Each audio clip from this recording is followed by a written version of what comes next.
My tip today is one that not many communicators ever think about, and yet it is a key area that people who are in leadership positions where they persuade, negotiate, motivate, they use the skill and they use it well, and it completely changes how they communicate with the people around them.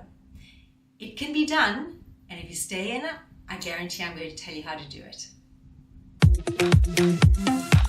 All eyes on me. Hi, I'm Jane and welcome back to the channel. Today I want to talk about tone, the tone of your voice. Now, so often when we hear tone of voice, we imagine highs and lows, musicality, things like that. But in fact, tone of voice is determined by three key areas. We all do it, it's easy, it's simple.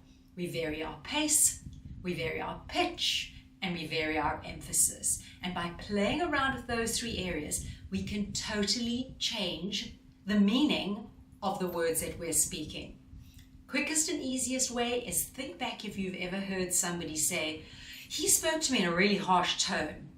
Or somebody said, "She really spoke in such a loving tone. She had such a loving element to her voice." That's the tone. If you're still not sure what I mean by tone, and it is a bit of a nuanced area, think about sarcasm.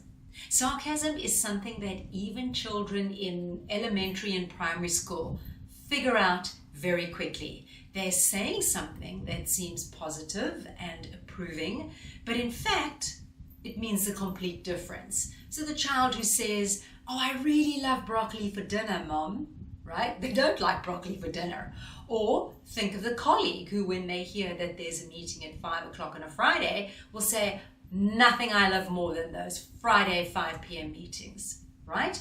We know immediately the whole message has changed. If you saw that written down, that wording written down, and you just read it, you'd be like, "Oh, this person really does love Friday night meetings." But the tone of the voice changed everything.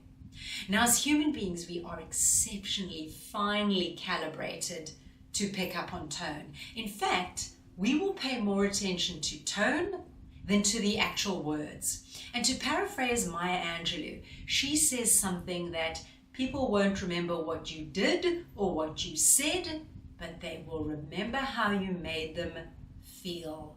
And that's where tone comes in. Tone is where we latch into our feelings and we convey them to the person that we're speaking to.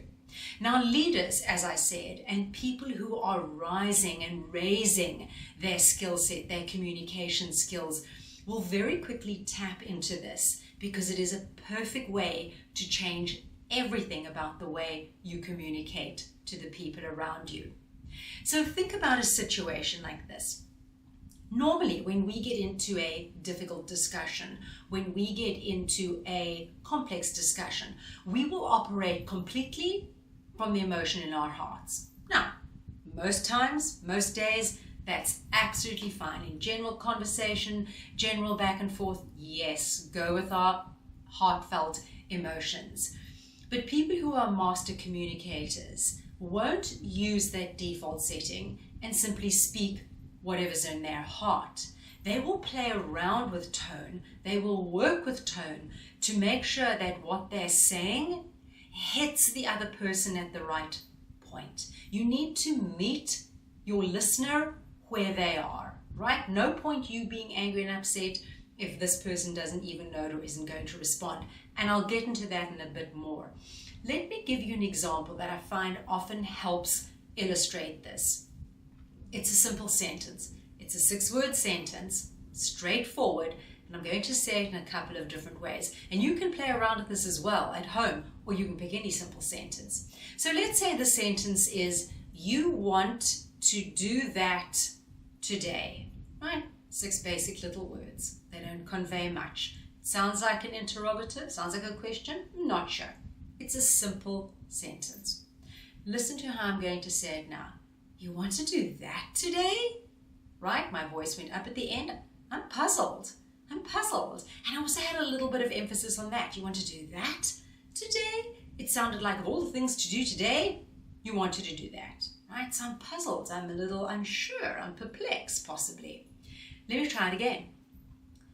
You want to do that today, right? You want to do that today. So now I'm sounding more upset. I'm a little bit angry, right? And there was the emphasis on today, almost as though I've asked you to do that all these other days and now suddenly today is the right day, okay? Third time, let's try this. You want to do that today. You want to do that today, right? Loving, warm. This person is asked to do this thing, and now today, that's the thing they choose to do. Simple 6 words, the entire meaning changes. Now, where this goes wrong, this working from our default setting of what our emotion is that it doesn't always help us in our communication. And as effective communicators, master communicators, as we're all working toward, we need to be very sure that we can get the right tone for what we're trying to say. Okay? Because we're not just pushing words out there, as I always comment. What we're trying to do, we're speaking for the purpose of the other person hearing it, receiving the message, and now we can have a productive conversation. So let's say you've got a team member, a teammate, someone at your workplace, and they're not doing what they're meant to do. They're not fulfilling their task. In fact, their performance is very poor. And you are the person who they have said, you now need to go and address this person and sort this out, right? Maybe you're their boss, maybe you're a colleague, I don't know. But you are the person who's being tasked with this. Underlying your emotion in your heart is most probably aggravation, irritation, and annoyance, because now you've got to stop your day and go and sort this person out because they're not doing their job. But if you went in and had that conversation, even if your words weren't very pointed or mean or sharp, even if your words were very, very neutral, the tone of your voice, irritated, anger, annoyance, is going to come through, and the other person, as we know from previous videos, will pull back. They're just going to stop listening. You can almost imagine the moment you use that tone, they're going la la la la, can't hear you, because that doesn't solve anything. So what you do, and this is where the real negotiators, persuaders, motivators shine, is they have the self-awareness to take a beat, take a breath, take a pause, as I always say, and laser focus in on the emotion you wish to convey, not the emotion that's just your default in your heart at this point, annoyance, aggravation, or whatever. You want a productive outcome. And this doesn't need to be workplace. This could be with a teenage child who's not doing their homework, or a neighbor whose dog is barking. You want a productive outcome. You don't want them just to shut down and you both storm off with nothing solved. So what you do, laser focus in on that emotion. Think about all the qualities you wish to convey. Are you going to go in there as a good listener? Are you going to go in there empathetic, patient, understanding? Laser focus in on those emotions. Put them front and center. And when you start speaking, keep bringing yourself back to that. Remind yourself, I am a patient team leader. I am a good leader. I'm this person's mentor. I'm this person's parent. Whatever it is, laser in on the good qualities and make sure they're reflected in your tone. Now, I'm not saying this is easy, because for all our lives we've just fallen back on whatever's in our hearts, whatever emotion we're feeling, but that doesn't mean it has to be the case. As I always say, nobody can put words in your mouth. That power is yours and yours alone. Exactly the same, you get to choose your tone. You can make a conscious decision and say, I feel aggravated and annoyed, but that's not who I want to be. As a communicator, I'm going to go in there as patient, compassionate, understanding, a good listener, whatever it is that you believe is going to move that conversation forward. And I promise you, you will get a much better response. And that's why the leaders, the negotiators, the persuaders, the motivators, that's why they do this, because people respond to it. Now, how are you going to practice? What's the homework for today? This is a bit of a different one.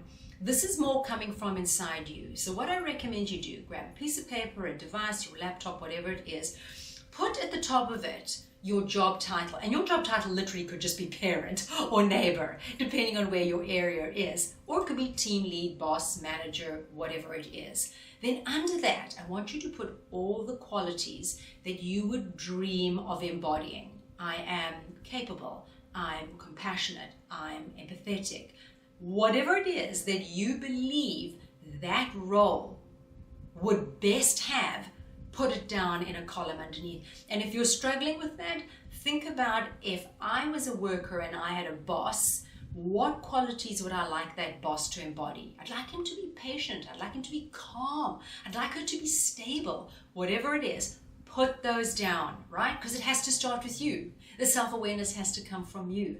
Make that list. Put it somewhere, or keep it on your phone that you can check in and remind yourself of it. These are the qualities I want to embody. And even more so, the title at the top, parent, neighbor, team lead, boss, manager, whatever it is, if that's what you want to do, you can put that. But what might even be better, be a little aspirational. Think of the job you really would like to have. So what would be my dream step up from this? What are the qualities I need? I need these qualities. That's how I'm going to manage my messaging. I guarantee you this works. It just takes a bit of time. Thank you as always for your time, and please, I'm asking you to subscribe. Thank you to everyone who's subscribed so far. Reminder, there's no cost. You don't get newsletters, alerts, emails, nothing happens. It just shows YouTube and me where your interest lies and helps me guide my comment. So please subscribe, share, like, and comment, and I'll be back to see you next week. All eyes on me.